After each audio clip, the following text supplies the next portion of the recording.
50 people are said to have been killed and many more injured in a blast at the Jabalia Refugee. It seems to me like the Western world will continue to look the other way or outright champion the ongoing ethnic cleansing in Gaza and the pogroms in the West Bank with no end in sight, and that there will not be some kind of, I might be totally wrong, but it doesn't seem like there's going to be this violent retaliation from Iran-backed militias in the region that draw Israel's attention elsewhere. So it just kind of seems like what is happening thus far is going to continue happening until, I guess, the Israel's interest in blood is satiated. Refugee camp in northern Gaza. Well, those figures come from the Hamas-run Gaza Health Ministry, which also says the camp came under Israeli fire. We're yet to hear from the Israeli military. The BBC is still establishing the details. Pictures from the scene, as you can see, show people searching for survivors and pulling bodies from the rubble. Now, Israel earlier said its forces are striking targets in all parts of Gaza, with fierce battles being reported with Hamas. Let me show you these pictures from Israel's defense forces showing their troops carrying out ground operations. The IDF says it has encountered anti-tank missiles and machine gun fire as they advance into Gaza. A spokesman said it was hunting commanders of Hamas and attacking infrastructure. Meanwhile, this video was released by Hamas. They say that the people you can see surrounded by tanks are in a firefight with Israeli soldiers in northern Gaza over the weekend.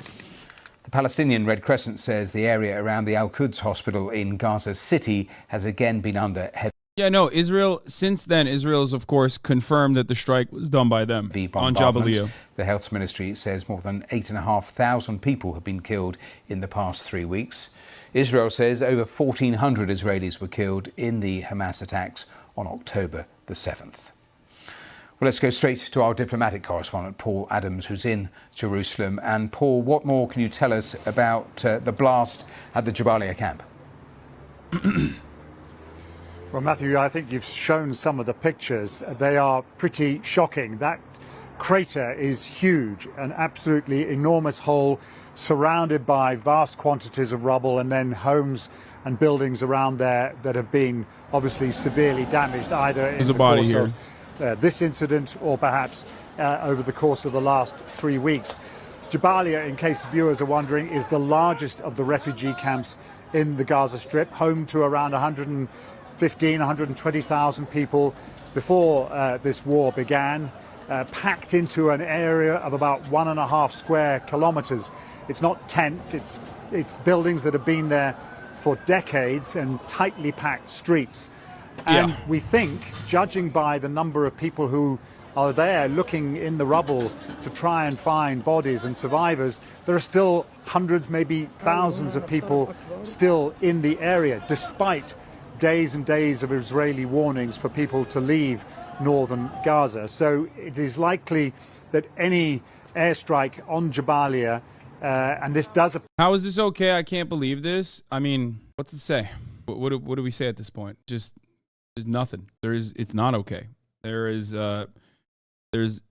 not really much people can do in this situation. It's just you have to keep applying pressure to Western governments to shut the money faucet and shut the bomb faucet, or at least threaten to shut the missile faucet and the money faucet to Israel unless they do a ceasefire and engage in hostage negotiations. Not okay. Don't feel hopeless. Just continue applying pressure. Call your congresspersons. Demand a ceasefire. They will educate people on what's going on, with hopes that they will stop, with hopes that at least the Western government will apply some kind of pressure, because that's the thing that the Israeli government fears the most. If they did not fear Western pressure and Western retaliation in the form of not sanctions necessarily, but even a threat that they will stop giving an open check to Israel, they wouldn't always engage in Western-focused propaganda so aggressively. I'm not hopeless. I'm not hopeless at all. I mean, I'm sad. I'm sad seeing the death toll. it's impossible not to feel sad when you know that 3,000 children have been ruthlessly slaughtered by the Israeli Air Forces, by the Israeli Defense Force, by the Israeli occupying force. 3,000 more children have been murdered by Israel in the last 3 weeks than the entirety of children that died, that were killed, died in war since 2019, which includes Russia's invasion of Ukraine. Think about that. Meanwhile, you see the fucking psychotic theatrics that are deeply anti-Semitic and trivializing of the Holocaust from Gilad Erdan and the UN Commission, the Israeli ambassadors to the UN, putting on a fucking Holocaust star, a Star of David, invoking the Holocaust to keep the bombing on the children continuing. Just absolutely unimaginable, dude. Like, oh, dude, it's my personal Holocaust. If you don't let me kill 3,000 more children, that's the message you want to send to the international community. What a fucking barbaric and completely and utterly psychotic thing to do. Please, it's ridiculous. No one trivializes the Holocaust more than Israeli officials. It's fucking nuts. Like the never again, the Star of David, like putting it on, adorning the Star of David at the UN that says never again in it, while you are currently engaging in an ethnic cleansing campaign against a population that is 50% children. Come on. I mean, there's nothing. I mean, it's like, it would be funny if it wasn't so fucking psychotic. Here is the official response, and this is the Times of Israel military correspondent, Emmanuel Fabian, Manny Fabian. I mean, he's a pretty good resource to understand what the fuck the IDF's doing. According to the IDF, Ibrahim Biari was one of the Hamas commanders responsible for directing members of the terror group's elite Nukba forces to invade Israel on October 7th. The IDF says the airstrike in Jabalia was part of a wide-scale strike on Hamas operatives and infrastructure belonging to the terror group's Central Jabalia Battalion. According to the IDF, the Central Jabalia Battalion took control of several civilian buildings in the area. The strike damaged Hamas's command and control in the area, as well as its ability to direct military activity against IDF soldiers operating throughout the Gaza Strip, the army says in a statement. So yeah, this is the second thing that Israel does. If they don't take responsibility and immediately blame Hamas or Islamic Jihad or whatever, then they will take responsibility and say, we told you there's Hamas there. It says numerous terrorists were killed with Biari, and underground terror infrastructure embedded beneath the buildings used by terrorists also collapsed after the strike. Yeah, this part I don't believe at all, but whatever. The IDF also says it reiterates its call to the residents of the area to move south for their safety. Now, if you want to understand the brutality, here is here's the IDF attack and its response from an IDF spokesperson talking directly to Wolf Blitzer. Yes, I can. We were focused again on our target, a senior commander, Wolf, and we'll be updating you with more data as the hour moves ahead. But even if that Hamas commander was there amidst all those Palestinian refugees who are in that Jabalia refugee camp, Israel still went ahead and dropped a bomb there, attempting to kill this Hamas commander, knowing that a lot of innocent civilians, men, women, and children, presumably would be killed. Is that what I'm hearing? That's not what you're hearing, Wolf. We're focused on this commander. Motherfucker's Scottish, bro. What the fuck? Yo! At first I thought he had an Israeli accent of sorts that I had never heard. Yo, what the fuck? Are my ears deceiving me? Are you fucking telling me he moved to Israel when he was 4 years old? That's not what you're hearing, Wolf. We're focused on this commander, who you'll get more data who this man was. Killed many Israelis. We're doing everything we can. It's a very complicated battle space. There could be infrastructure there. There could be tunnels there. We're still looking into it, and we'll give you more data as the hour moves ahead. Yo, I'm losing it. Oh my God, I'm fucking losing it, dude. Like, listen, Wolf, there was children there, but we had to kill them. but you know that there are a lot of refugees, a lot of innocent civilians, men, women, and children in that refugee camp as well, right? This is the tragedy of war, Wolf. I mean, we, as you know... Oh, he's so sad. Look at how sad he is, man. You don't understand. Wolf, it's a tragedy. These children have to be fucking slaughtered, okay? They have to be slaughtered. We've been saying for days, move south. Civilians that are not involved with Hamas, please move south. I'm just trying to get a little bit more information. You knew there were civilians there. You knew there were refugees, all sorts of refugees, but you decided to still drop a bomb on that refugee camp attempting to kill the Hamas commander. By the way, was he killed? I can't confirm yet. There'll be more updated. Yes, we know that he was killed. About the civilians there, we're doing everything we can to minimize. I'll say it again. Does anyone believe this? Like, I mean, you have to have an Israeli boot lodged so far up your fucking mouth that it is like impacting your brainstem to be like, yeah, no, they are definitely trying. They're trying, but oh God, they're just so silly. They're silly billies. Like, oh man, they're trying so hard, except 3,000 children. It's just such a sad state of affairs. They try so fucking hard. I love the argument that people always fucking turn around and present to me, which is so utterly disgusting, morally abhorrent, and also stupid, where it's like, oh, they could just nuke Gaza. No, they can't. You want to know why they can't just fucking nuke Gaza? Because it's literally like, it's like nuking North Carolina from the border of South Carolina. You can't fucking just nuke a town next door. Okay? The idea that if they wanted to do ethnic cleansing, they could do it so much better. No, killing 2 million citizens is very difficult. Okay? It is a very difficult endeavor. It is not as easy as you think it is. It takes a long ass fucking time. And not only that, but also Israel has to do it in a way where like the rest of the world doesn't go, dude, what the fuck are you doing? This is literally the Holocaust. So they have to do it in a way that makes it seem like they're doing it morally. Although everything that Israel is doing fits the legal definition of an apartheid state, and everything Israel is doing in Gaza right now especially fits the legal definition of a genocide. And don't listen to me, listen to a Holocaust historian who has said as much, okay? Israeli historian and Holocaust scholar claiming that Israel's treatment of Palestinians in Gaza is a textbook case of genocide. This was, of course, at a time when only, and I can't believe I'm saying this, 2,778 people had been killed, with around 10,000 being wounded. This is from Roz Segal. He wrote an article on the Jewish Currents, professor of Holocaust and Genocide Studies at Stockton University. Segal wrote that Israeli leaders and officials have made their intent clear, noting Israeli Defense Minister Yoav Gallant's comments about fighting human animals. An Israeli defense spokesperson, Daniel Hagari, saying the emphasis is on damage and not on accuracy. If you listen to the IDF telling you that there are...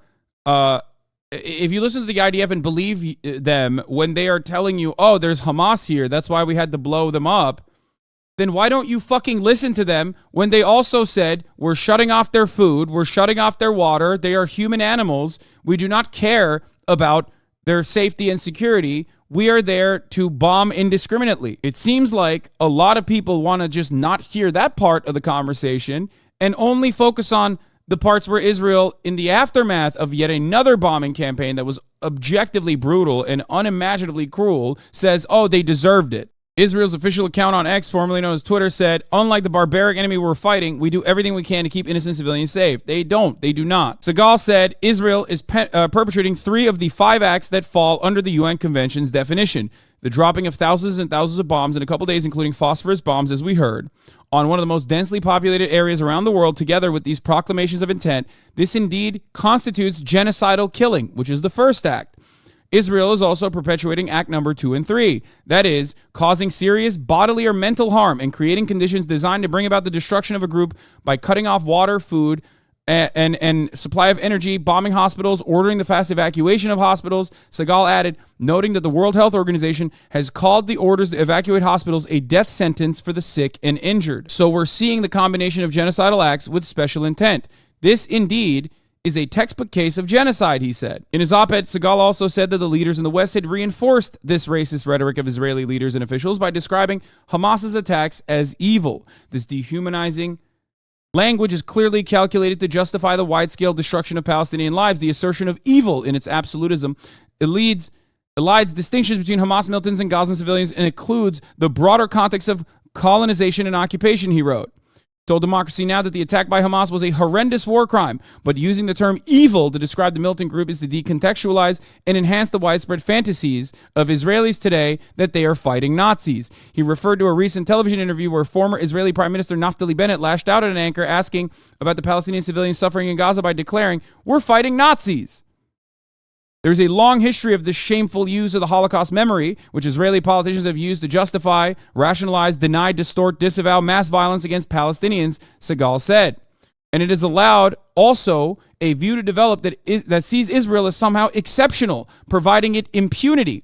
The truth, however, is that all perpetrators of genocide actually see their victims as dangerous, vicious, as inhuman. That's how the Nazis saw the Jews, and that's how today Israelis see Palestinians. They are behaving in a manner that is absolutely consistent in the same exact way that Nazis behaved during World War II, okay?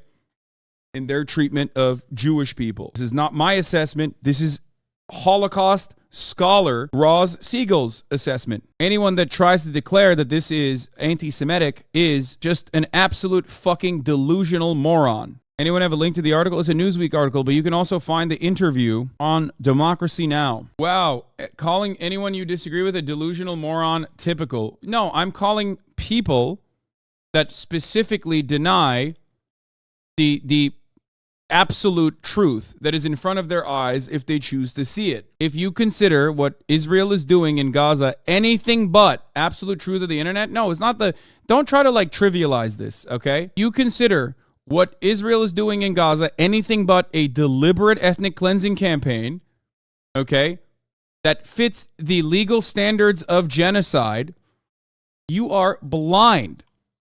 You have to be delusional. And they confirmed it. They confirmed the killing. They confirmed that, there were civilians that died, that were murdered in their attacks on the Jabalia refugee camp. Appear to be an airstrike. That kind of crater is really only consistent with a large munition dropped from the air.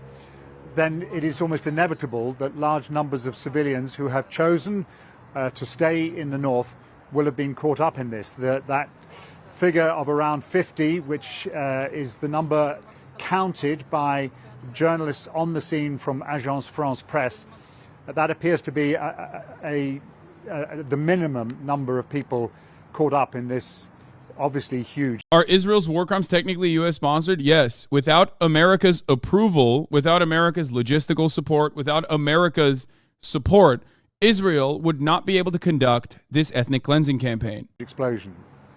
They are using you were our mentioning bombs. Some of the geography of the Gaza Strip, but over the last week and more, we've heard from the Israelis urging people, ordering people to leave the north, to go to the south of the Wadi Gaza. Just tell us a little more about where this camp is within that sort of geography, north-south, and this line that the Israelis have talked about. Yeah, so Jabalia is north of Gaza City, so it's between Gaza City and the border fence with Israel.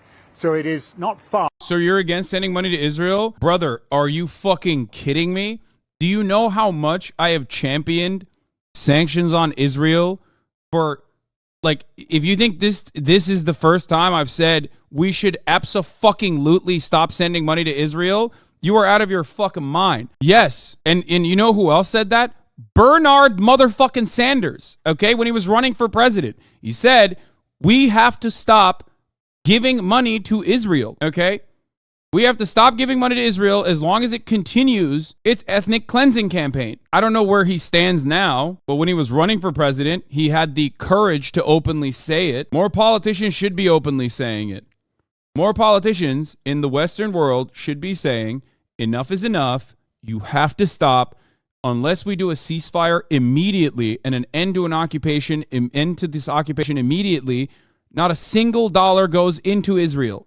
Anthony Blinken wants to send aid. I just watched him talking about sending aid. Yeah, they're fucking genocidal monsters in the American State Department. Of course they want to send aid. They already have. Why do you think there was such pushback on the hospital but not the refugee camp? I mean, if the Israeli officials said we didn't actually bomb Jabalia and that it was also another Hamas rocket, there would still be plenty of back and forth in the media about how maybe maybe it did just kind of do that to itself. It's also much harder to disprove. 6,000, 6 tons munitions and the crater that it leaves behind is impossible. U.S. Army sent a B-1B long-range strategic bomber to Incirlik base in Turkey. Hit top refueling of the B-1B warplane was carried out for the first time in Turkey on Tuesday. Well, that's also one of the other reasons why I think it's fucking laughable when Erdogan says, oh my God, I'm going to show you, Israel, that you're wrong. Remember, those are the same bases that were utilized in the fucking coup d'etat that failed in Turkey. But guess what? Turkey's relations with America could not be better, okay? In theory, Erdogan could fucking talk shit all day, every day. But in practice, there's no love lost. After all, America allowed Erdogan to take control over the northern Syrian corridor. What do you think happens there? Kurds live there. What do you think happens to them? A parallel can be drawn in the way that America utilizes Kurdish militias in the Middle East anytime they want to fight against any kind of combatant or engage in destabilizing actions, or literally use the Kurdish militias that they train and arm against other militias that they also are responsible for creating, like fucking ISIS, right? And then when they're done, when they've outlived their usefulness, they just fucking allow Turks to come in and do whatever the fuck they want. This, in a way, draws a parallel to the way that the Iranian administration views Hamas and any kind of Palestinian resistance against Israel. Kurds are seen not as a group that is ethnically displaced, that has 35 million living in diaspora with no fucking no state, okay? But instead, a group of militants that they can use a pawn that time and time again America has absolutely fucking left behind. Iran uses a emancipatory need that Palestinian people have that is expressed in different ways by arming and training more fundamentalist groups that are interested in violent retaliation, and using them against Israel as a destabilizing force, because they see Israel as a continuation of America in the region. But as you have seen in this last back and forth that turned into yet another ethnic cleansing campaign, Iran's interest in Palestinian emancipation is not necessarily one born out of a real interest in helping Palestinians at all. It is interesting to think that it's just like what is it, the Russian dolls? It's like that. It's a sequence of different regional actors utilizing militias against one another. The Matryoshka nesting dolls, exactly. Don't you think Turkey are colonizers in the same way Israel has colonized Palestine? I'm very critical of Turkey's actions against Kurds in general, both in its internal affairs and certainly in Syria and other parts of the region. But to make this comparison and say that like Kurdish people live under similar conditions that Palestinians live under in Israel is not correct. Absolutely incorrect. It is not a correct comparison to make. It's just not true. And I say this as someone who believes in a nation state for Kurds. As a matter of fact, although Kurdish living conditions, especially in Turkey, are far from great, it would be a dramatic improvement if Palestinians were treated in Israel in the same way that Kurds are treated in Turkey. That would not even, it would literally be like, it would be considered world peace, like global peace has been occurred. The global peace has been established. That's how bad the situation is for Palestinians.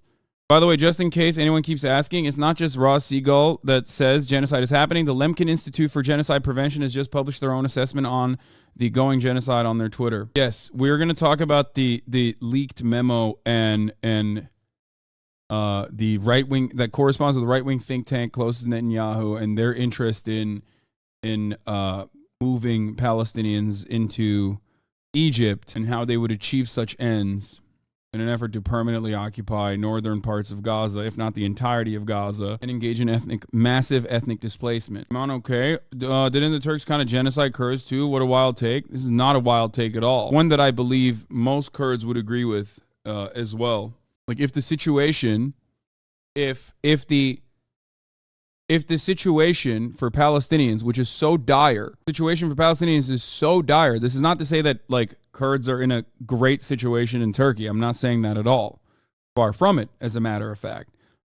But it's similar to my comparisons to Jim Crow South and the horrifying nature and the horrifying violence that black people were subjected to in the Jim Crow South. I've told you this before. Historically, if you look at the Jim Crow South and pogroms, if you want to call it that occurred in the Jim Crow South, those conditions for black people are similar to the conditions that that Palestinians experience in the West Bank right now under an apartheid structure. The situation in Gaza is worse than that. The situation in Gaza is worse. I'm Kurdish and I don't understand what we gain from making this comparison, to be quite honest. Can chatter stop using our statelessness to engage in debate lordism, please? Well, for many chatters, I think it's just a way to get like a Turkish guy on the back foot, they think, because they don't know what my opinion is on developing a Kurdish nation state, and also Kurdish emancipation. They don't know, and they think like, oh, he's Turkish, so he hates Kurds, like he wants to fucking kill Kurds. It's pure whataboutism, I think. It's simply utilized as a distraction. I would assume that people utilize it because people use it because they just like have heard someone else say it. Like I don't know if anyone else has like made this comparison recently, but I suspect that that's where it comes from usually. Haven't you also said if Palestinians were treated how black people are treated in America, it would be infinitely better? Yes, I have said that. It would be an unimaginable improvement on the living conditions of Palestinians in under the apartheid regime. Because, I mean, the reality is that the apartheid South African conditions are most similar to the Palestinian conditions now. And apartheid South African conditions were, of course, far worse than what black people experienced in America, especially in the 90s in America. America is still a white supremacist nation. It still has legalized slavery through its criminal justice system, and it's continued its ongoing efforts to enslave black and brown populations through a more legal structure that I find abhorrent. But having said all that, it's not even a thing. Like it's just ridiculous to assume that it's ridiculous to assume that like their conditions now would be akin to or worse than apartheid South Africa or apartheid Israel. I, as a white man, have no legal protection if I decide to take a black man's property. Israel backs the settlers who take Palestinian property. Yeah. I mean, it's not even a comparison, guys. It's not. It is one of the worst cruelties that is ongoing, that is happening with our full-throated support. Not a comparison. Like, remember the black jogger in Atlanta and the lynch mob that came for him and killed him? Those guys went to jail. Okay? When that same thing happens every single fucking day in the West Bank, it's when people even dare to protest against a straight up murder, The police force comes in and kills everyone, like literally with live ammunition. Think about that. And no one is held accountable for it. It's not even a comparison. Not a single Israeli goes to jail for such a thing. Don't you think they're paying the price for what they did to the Ottoman Empire? You are a fucking psycho, dude. I hate this Turkish concept of like the Arabs betrayed the Ottoman Empire and thought that like the British would be better to them, so they deserve to be ethnically cleansed 100 years later is like an absolutely unimaginably and laughable nationalistic notion. You are psychotic. It is crazy. I hear it. I hear what people say. How is it nationalistic if it's Arabs? Turkish nationalism also features the Ottoman Empire in all of its glory. Turkish nationalism has two different planks. You have Panturanists who believe in like a larger Turkic mythology, and some that look at the Ottoman Empire as well. So we're going to read the Financial Times article on Hamas's capabilities in a second. From the areas where Israeli forces have been pushing in on the ground. They're not there yet. They haven't reached those really densely populated areas yet, but they are gradually pushing forward on a number of areas in the north. At the same time, we've seen the movement of Israeli forces south of Gaza City, closer to Wadi Gaza, in what looks like an attempt to cut off Gaza City from the rest of the Gaza Strip. That would be entirely consistent with the messaging that we've been hearing from the Israelis really since this war began 3 weeks ago, which is to try and tell everybody to move south of that line.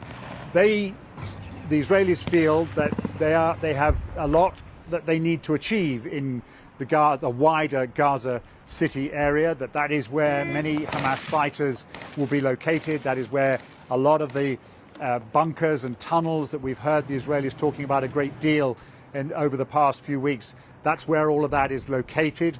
And so I think it is likely that as the days go by, more and more focus will be on this very, very densely populated area. What we don't know is how many people, civilians, remain in that area. We do know that there are thousands of people sheltering at Shifa Hospital, where the Israelis allege that Hamas has bunkers underneath. We know of thousands of people sheltering at the Al-Quds Hospital in another part of Gaza City. And there are UN schools and medical facilities dotted about this entire area where people are still sheltering. So it is safe to assume that there are still many, many thousands of people who run the risk of being trapped in Gaza at the very moment when the Israelis turn their attention to it on the ground. Only this time, yesterday or around this time, we heard Benjamin Netanyahu absolutely adamant there would be no ceasefire. It's interesting, just in the last couple of hours, the US Secretary of State, Antony Blinken, has said humanitarian pauses must be considered in Gaza. He was talking to a senator. I mean, at least once the death toll has reached 8,000 with 3,000 children, now even Blinken, who previously was saying no red lines, there's no line Israel can't cross, is going, humanitarian pauses, please. Maybe by this time next week, when the number is around 20,000, they'll finally say, okay, we should really do a ceasefire. And when it reaches 30,000, they'll go, okay, ceasefire now. Are they just going to try and annex Gaza City? I mean, annexation is a very, very, very difficult endeavor. I don't think that they can do that. I don't think they have the capabilities of doing that. The Israelis are trying to advance the coast, so people likely won't be able to actually get out now. Oh yeah, that's the other thing here. But yeah, IDF box confirms. Blitzer, you know there are a lot of refugees, innocent civilian men and women. IDF spokesperson, heck, this is our tragedy of war, Wolf. We've been saying this for days. Move south. So here is the ongoing activity on the ground. This is all the northern part of Gaza. The Palestinian Interior Ministry in Gaza said the occupation forces are trying to reach the Al-Rashid Street from Salah al-Din Street on the eastern side, on the outskirts of Gaza City. So they have started coming in from the north, and they are moving as well all the way to the beachfront, so they can shut off the entirety of northern Gaza. Why is annexation difficult? I don't know. Ask motherfucking Russia. Okay? Annexation is so fucking impossible to do unless the civilian population already is like, has been ethnically displaced a ton of years ago, like for hundreds of years. Okay? I'll give you an example. Okay? Russia cannot annex Ukraine, but Russia was able to annex Crimea with very little difficulty. There is a difference. Why? Because the ethnic Crimean Tatars had already been ethnically displaced for hundreds of years. So the majority of the Crimean population was already Russian. That's why there's a major difference between, for example, the annexation of Crimea versus the invasion of Ukraine. You cannot invade a country and assume that you can just maintain this country. America can't even fucking do it.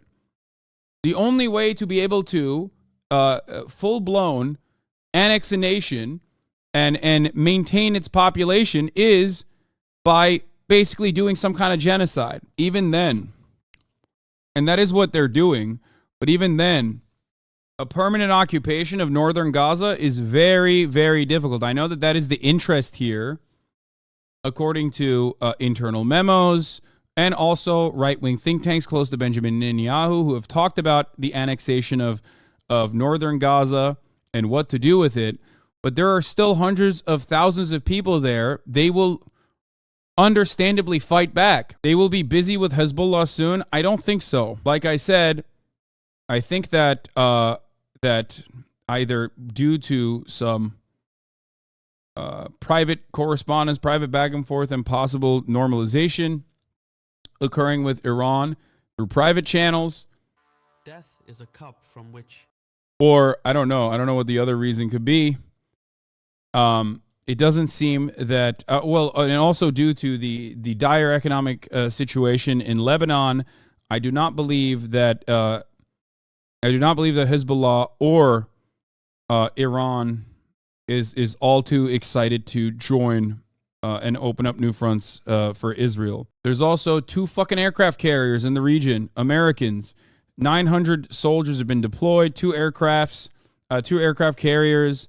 There is just posturing with cryptic statements from Iranian officials and Hezbollah as well. But beyond that, it's mostly just Iranian-backed forces like the Houthis in Yemen and Hezbollah just, sending rockets into northern Israel, but it's just pot shots in comparison to what constitutes like an actual full-blown ground invasion. Senate hearing, but even a pause looks really unlikely at the moment, doesn't it? China said that they were sending their Navy ships. Things are going to get heated. I don't think so. I mean, China has 2 competing interests. One is their trade relationship with Israel, which is very important. But 2, China also, of course, will always try to undermine America's influence. Chinese Navy ships are in the region due to not even in that region, but like Chinese Navy has been conducting training operations. You just got hinkled, in my opinion, when you think that like China is going to go there and like fucking fight against America, especially because Chinese operations, especially against the United States of America, have always been incredibly restricted, incredibly tempered. I think it does, and actually a pause will not even affect Gaza City at all. The Israelis have made it clear that nothing that goes into Gaza, no aid that goes into Gaza, will go north of that Wadi Gaza line. That, for the Israelis, is absolutely essential. They're happy for aid to go in to the south, to the area where many, many hundreds of thousands of people have fled and are now sheltering, some of them in tents. Elon sent this, said, if you want any more indication that Gulf nation states don't care about Palestinians, Saudi Arabia assured the Biden administration the kingdom is still interested in pursuing an agreement that would normalize relations with Israel after the Gaza war ends in the White House. Yeah, there you go. For all of you who thinks that like the Ummah or the Gulf leaders would ever reflect the interests of like the Muslim population around the fucking planet. Saudi Arabia has been America's greatest ally. Saudi Arabia literally did 9/11 and America was like, you're our fucking goat. You're our king. We love your oil.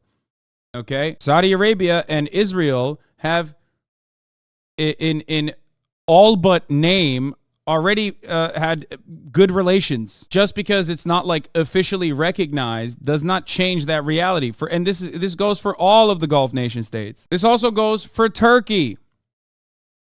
The interests of the populations are not reflected by the actions of their leaders. You have to remember this, okay?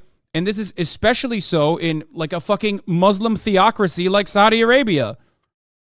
It's a kingdom, a theocratic monarchy. Of course they don't give a shit. There's no fucking democracy. The population, of course, is understandably on the side of the Palestinians, but they can do whatever the fuck they want. Same goes for Turkey as well. Erdogan can talk a big fucking game about like 1 minute. Oh my God, I'm so mad about Israel. I'm so angry. But ultimately, as one of the chatters correctly pointed to, they're still going to use American bases in Turkey, because Turkey is a NATO ally, to refuel their fucking bomber planes, or Turkey is going to continue its like actual relationship with Israel. China is supplying Israel with level 4 body armor. They also sold tanks to both sides of the Iran-Iraq war back in the day. By the way, even the people are not on the side of Palestine. That is not true. You're absolutely wrong about that. That is racist, vitriolic, anti-Palestinian, divisive rhetoric that you will only see in the Western media. And in Israeli media, they say, oh, Palestinians, nobody wants them. Nobody wants the Palestinians. That is literally objectively untrue, because the Palestinian plight is simply an expression of the same kind of imperialist victims, like the victims of imperialism, that every fucking person in the Muslim world has experienced in some way, shape, or form. They literally see the people on the ground 1,000,000% see Palestinians as yet another group of individuals that have been fucked over by American forces, American imperialism, Western imperialism. It's ridiculous. And not only that, but I'll take it one step further. Same goes for fucking Latin American countries. Same goes for the entirety of the global South. Same goes for the periphery nations. Same goes for the actual people that have been victim to whether it be IMF and World Bank neo-colonial experiments and the economic violence they were subjected to, or direct coup d'etats, or direct boots on the ground military occupation. That much is completely false. But many people there are not on their side. They have not come forward and said it. You're wrong. How can you look at even a place like England with 500,000 people taking to the fucking streets? England, okay? 500,000 people taking to the fucking streets to demand a ceasefire, and you're like, oh no, the people actually are not on the side of Palestinians. No, they are. Even in the Western world, they are. I do not agree with this. I think it's a very weird and very like racist rhetoric to say, and I hear it all the time from those who want to defend Israel, to shift the blame over to like other Muslim countries in the region, to be like, oh, they don't want those refugees. They don't want those refugees. They hate the Palestinians. They think Palestinians fucking suck. All they know is like being a refugee and taking billions of dollars from UNRWA. It's that same psychotic, like privileged refugee status rhetoric that I hear so much from ultra Zionists. The populations in Gulf nation states, of course, are on the side of the Palestinians. The leadership, however, is not. The leadership is on the side of the United States. These are client states. Gulf countries don't see mass demonstrations because their government are extremely authoritarian and oppressive and would absolutely arrest every single person who dares to think protest.